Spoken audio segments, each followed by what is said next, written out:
जौनपुर नामक छोटे से गांव में काफी कम आबादी रहती थी।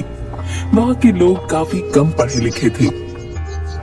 गांव में एक स्कूल तो था, परंतु लोगों में जागरूकता की कमी के कारण बहुत कम बच्चे ही उस स्कूल में पढ़ने आते थे। गांव में ज्यादातर किसान रहते थे।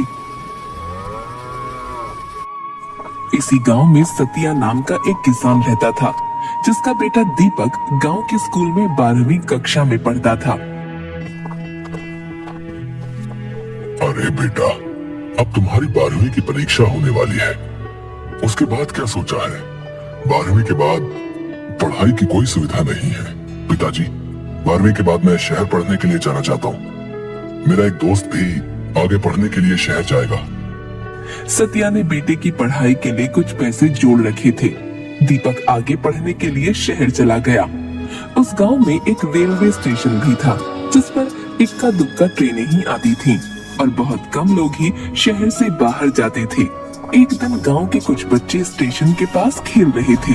तभी स्टेशन पर ट्रेन आकर रुकी और कुछ देर में रवाना हो गई।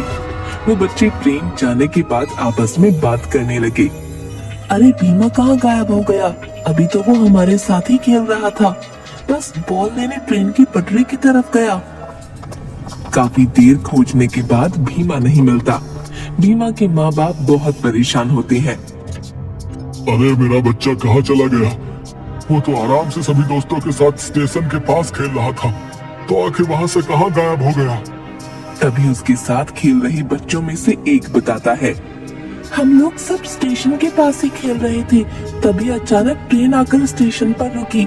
इतने में भीमा गेंद लेने के लिए पटरी की तरफ भागा, फिर न जाने क्या हुआ, वो वापस ही नहीं आया।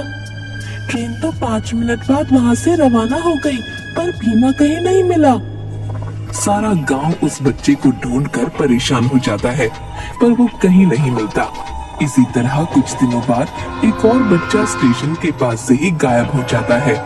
गांव भर में इस बात की चर्चा होने लगी। अरे भैया, ये सब क्या हो रहा है? ऐसे बच्चों का गायब होना चिंता का विषय है।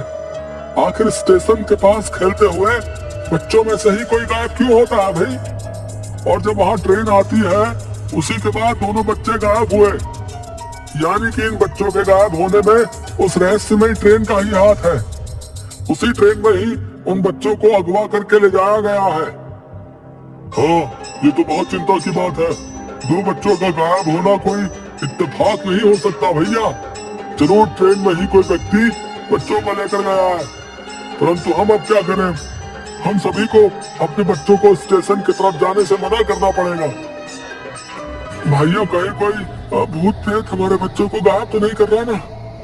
अरे भाई, अब तुम और मत डराओ हमें। हाँ, वैसे ही गांव वाले सब के सब डरे पड़े हैं। गांव के हर घर में इस बात की चर्चा हो रही थी। सतिया के कान में भी ये बात पड़ी। तब उसे भी समझ नहीं आया कि ये सब क्या माजरा है।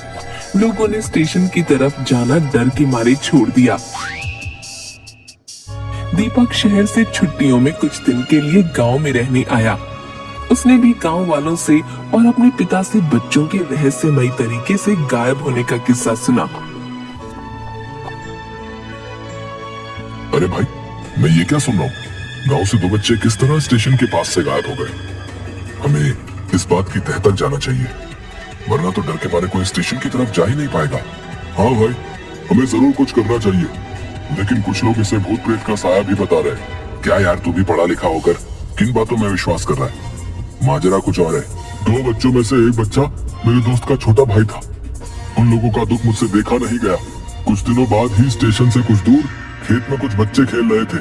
उसमें से भी एक बच्चा उसी तरह गायब हो गया, और वो भी बिल्कुल ट्रेन के स्टेशन आने के समय के आसपास ही।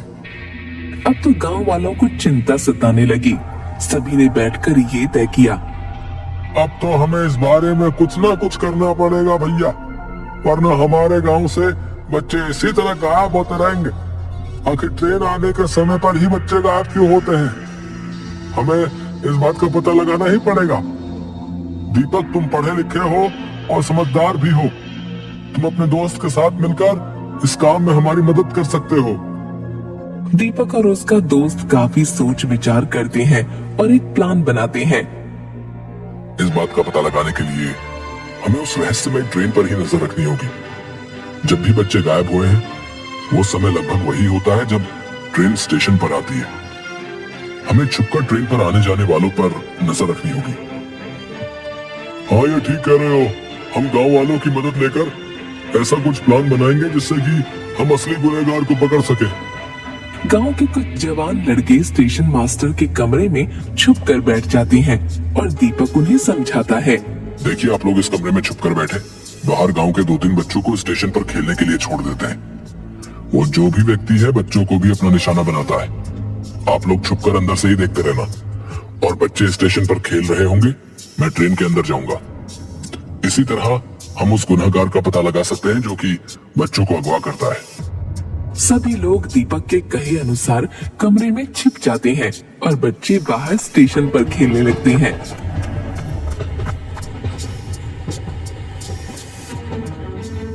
ट्रेन स्टेशन पर जैसे ही रुकती है उसमें से एक आदमी कंबल ओढ़े बच्चों की तरफ बढ़ता है।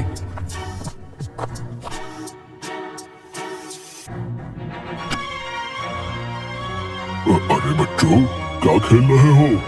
ये लो, मैं तुम सबके लिए चॉकलेट लाया हूँ। हेलो। वो व्यक्ति सभी बच्चों में चॉकलेट बांट देता है और उनमें से एक बच्चे को कहता है, सुनो बेटा, जरा मेरा ये बैग अंदर ट्रेन में रखवा दो। तुम्हारा बहुत भला होगा बेटा। बच्चा खुशी खुशी उस व्यक्ति का बैग लेकर उसके पीछे पीछे ट्रेन के अंदर चल देता है। दीपक और उसका दोस्त ये सब दूर से देख रहे थे। वो भी उसी डिब्बे में उन लोगों के पीछे पीछे चल देते हैं।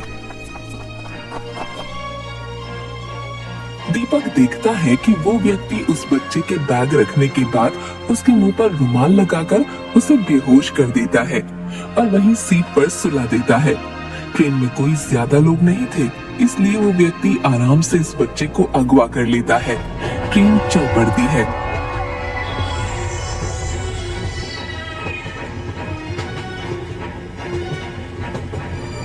दीपक भी उसी डिब्बे में बैठा उन पर नजर रख रहा था।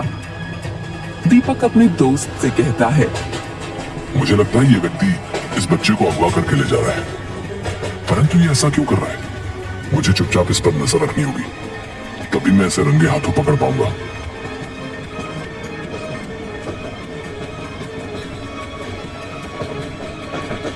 लगभग 2 घंटे के बाद एक स्टेशन पर वो व्यक्ति उस बच्चे को लेकर उतरता है और दीपक भी उसी के पीछे उतर जाता है।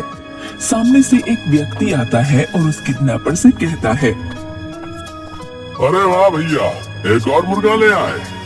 ये तो बहुत अच्छा धंधा है। तुम उस गांव में जब भी जाते हो तुम्हारे हाथ एक ना एक बच्चा लगी जाता है और फिर हम उसे अच्छे खासे दामों में बेचकर मजा करते हैं।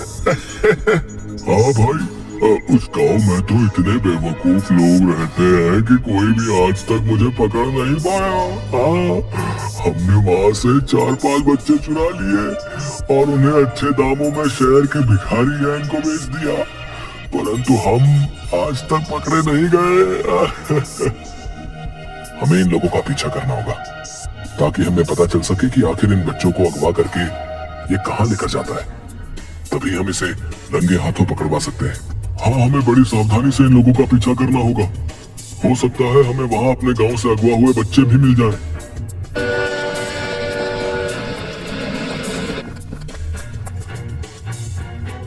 फिर दीपक और उसका दोस्त उन दोनों किडनैपर्स का पीछा करने लगते हैं।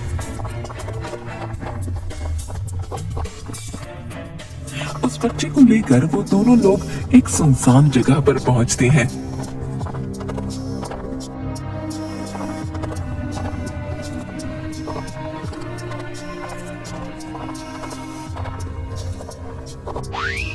दीपक और उसका दोस्त बहुत सावधानी से उन लोगों का पीछा करते रहते हैं। तभी वो लोग एक बड़े से कमरे में दाखिल होते हैं।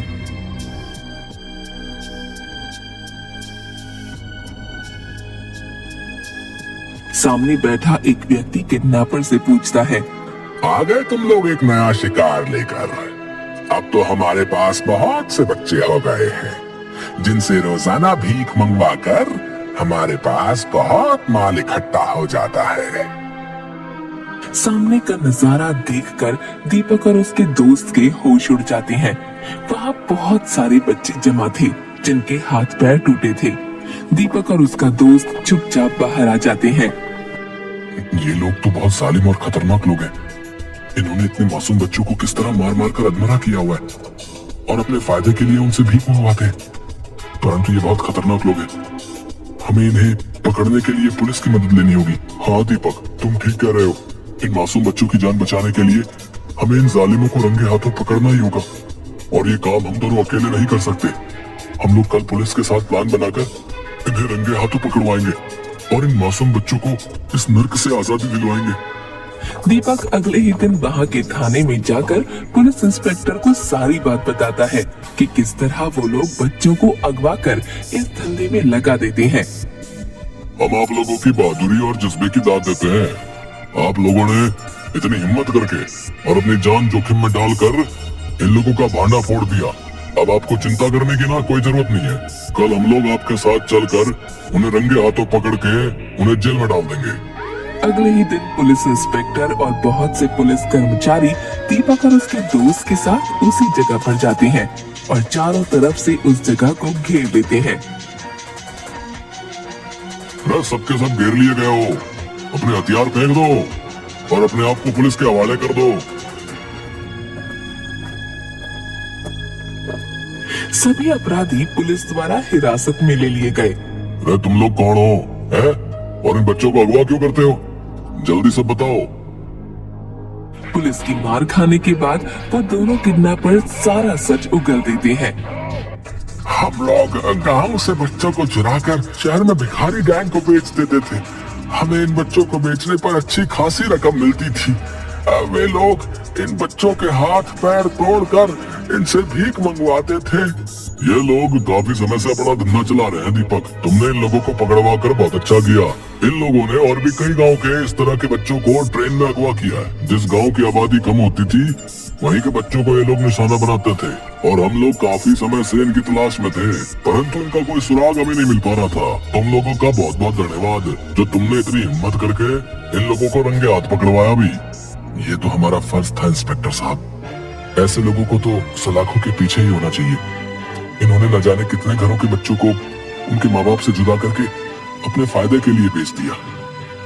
पुलिस उन गुनहगारों को जेल में डाल देती है और सभी अगवा हुए बच्चों को आजादी दिलवा देती है। दीपक अपने गांव के चारों बच्चों को वहां देखकर बहुत खुश होता है। देखो भीमा और बाकी बच्चे हमें मिल गए हैं। अब हम इन्हें गांव वापस ले जाकर आपसे इन्हें मिलवाएंगे तो वो लोग कितने खुश होंगे। दीपक और उसका दोस्त उन बच्चों को वहां से छुड़वाकर गांव वापस ले आते हैं।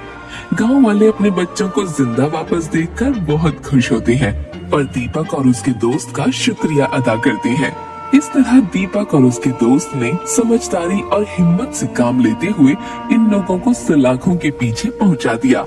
अब गांव वाले बहुत खुश और निश्चिंत थे।